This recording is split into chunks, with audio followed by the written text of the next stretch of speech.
નમસ્તે દોસ્તો, સ્વાગત છે તમારું અમારા YouTube channel Rawal Uma traveller journey પર। આજે આપણે ભારતીય દંડ સંહિતામાં પ્રકરણ 2માં કલમ 9 વિશે શોર્ટમાં માહિતી આપશું, તો બને રહો અમારા આ વિડીયોની સાથે। તો કલમ 9 એમ કહે છે કે કોઈ માણસ હા હું કરું છું એવું સ્પષ્ટ કહે છે તો તેને એક્સપ્રેસ પ્રોમિસ કહે છે।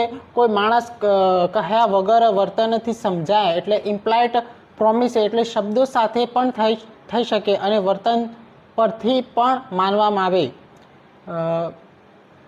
હિન્દુ મેરેજ એક્ટ પતિ પત્ની બેમાંથી કોઈ કારણસર અલગ થઈને પાછા જોડાય એટલે દંપતી ફરી સાથે રહેવા માગતા હોય તો આ કાયદાનો તે સહારો લઈ શકે છે। તો આવા જ ઇન્ફોર્મેશન વિડીયો જોવા માટે અમારી યુટ્યુબ ચેનલ રાવલ ઉમાના ટ્રાવેલર જર્નીને લાઇક, શેર અને સબસ્ક્રાઈબ કરવાનું ના ભૂલતા। મળશું નવા ઇન્ફોર્મેશન નોલેજવાળા વિડીયોની સાથે। तब तक जय श्री कृष्णा, जय माता जी।